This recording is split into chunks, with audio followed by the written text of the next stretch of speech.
Sudah 3 hari ini aku, Parjo, sibuk merenovasi lantai di rumah Ibu Atika. Pekerjaan ini butuh ketelitian tinggi, tapi jujur saja, fokusku seringkali terganggu bukan karena semen yang cepat kering, melainkan karena kehadiran sang pemilik rumah. Ibu Atika itu tipe wanita yang sangat anggun, pembawaannya tenang, dan selalu memperhatikan detail pekerjaanku. Belum selesai juga, Jo. Kamu itu rajin sekali, sampai keringatan begitu. Sapa Ibu Atika dengan suara yang sangat lembut. Aku menoleh sedikit, mendapati beliau berdiri sambil membawa nampan berisi es sirup merah yang segar. Dia tidak langsung meletakkannya, tapi justru berdiri cukup dekat, memperhatikan otot lenganku yang sedang bekerja. Ibu Atika tidak menjauh. Dia justru meletakkan nampan itu di meja dekatku. Lalu dia mengambil sebuah handuk kecil yang tersampir di kursinya. Tanpa ragu, dia mendekat dan mulai mengusap keringat di leher belakangku. Ibu Atika, jangan dekat-dekat. Saya kotor, penuh debu. Nggak enak kalau baju ibu jadi kotor juga. Ucapku dengan suara yang semakin rendah. Dia justru tersenyum tipis. Tangannya tetap kelaten mengusap keringat di leherku, membuatku merasa sangat dihargai sebagai seorang laki-laki pekerja keras.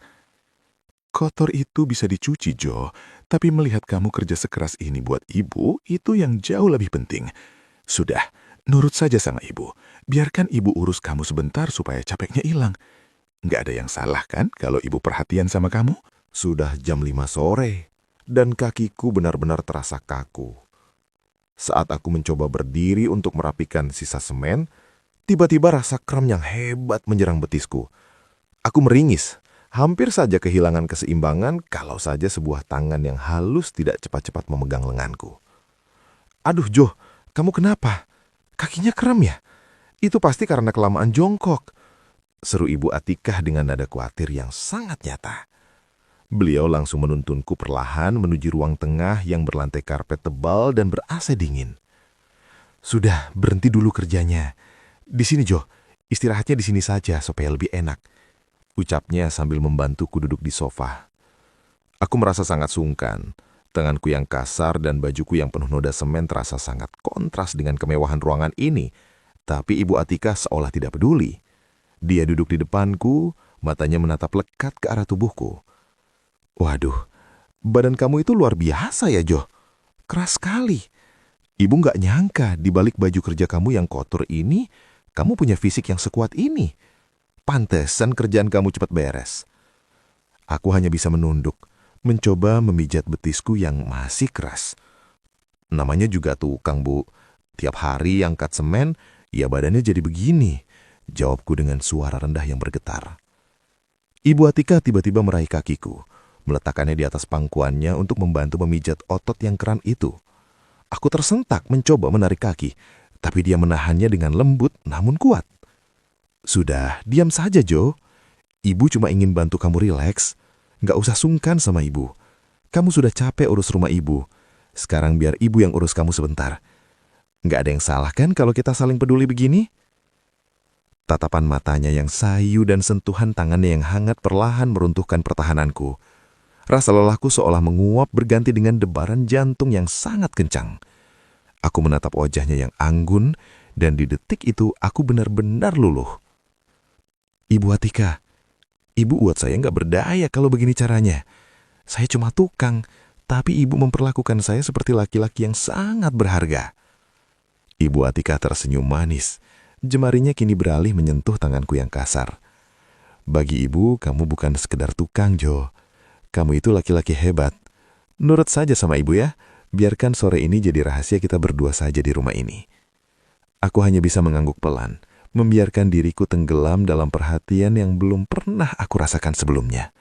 Ruang tengah yang sepi itu kini menjadi saksi bisu bagaimana seorang Parjo akhirnya luluh dalam pelukan kehangatan Ibu Atika.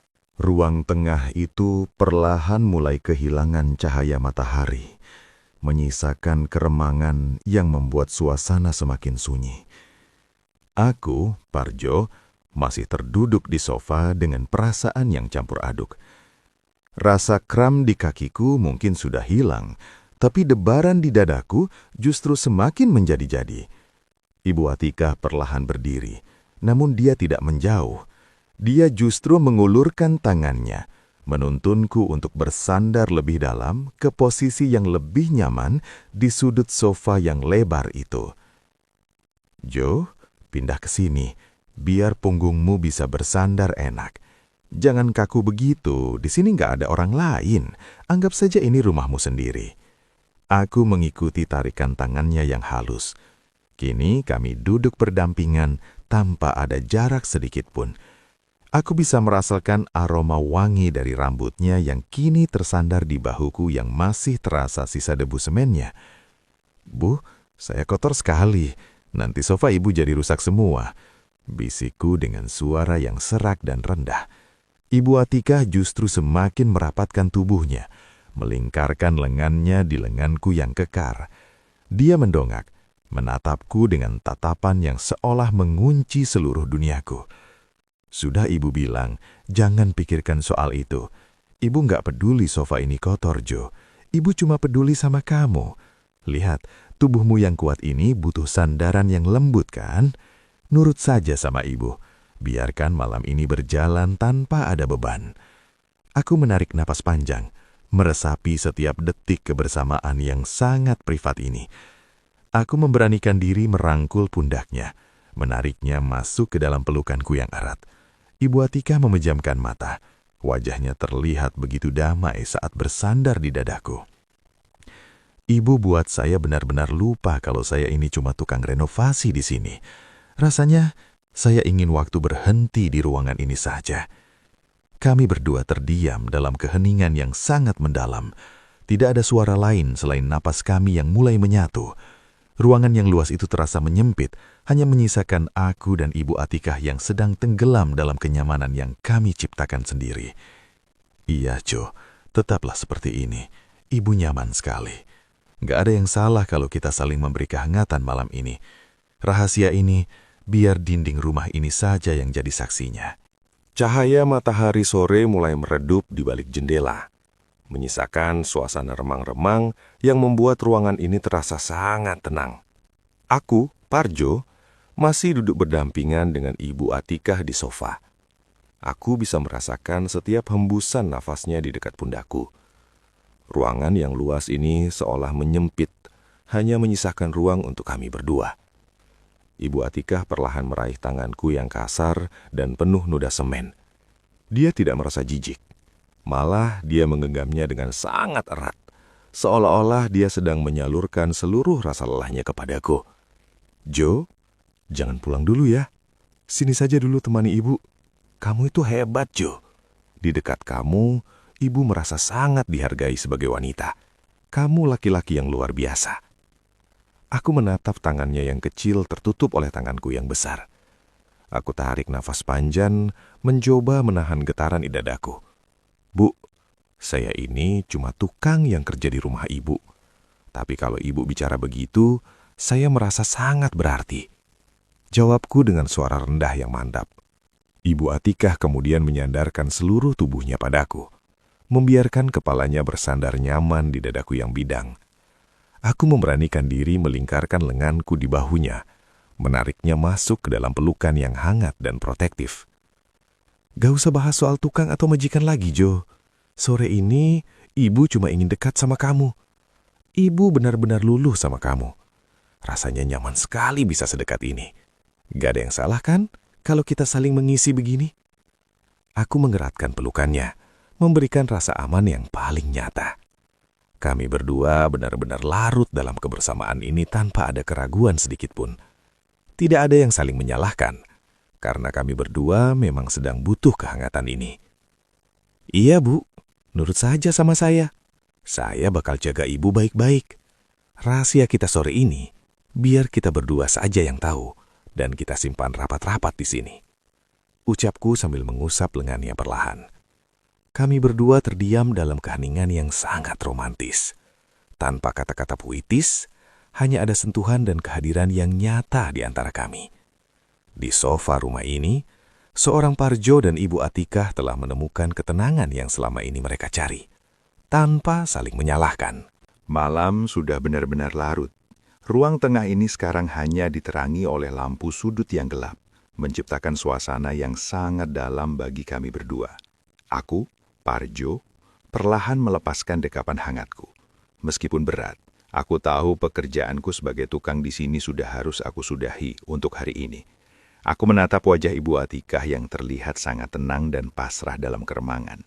Dia meraih ujung jemariku, menggenggamnya seolah tidak ingin momen ini berakhir begitu cepat. Bu, sepertinya saya harus pamit sekarang. Hari sudah malam. Saya nggak enak kalau terlalu lama di sini. Tapi semua yang terjadi sore tadi bakal saya simpan di tempat paling dalam di hati saya. Ibu Atika mendongak. Matanya yang sayu menatapku dengan penuh harap.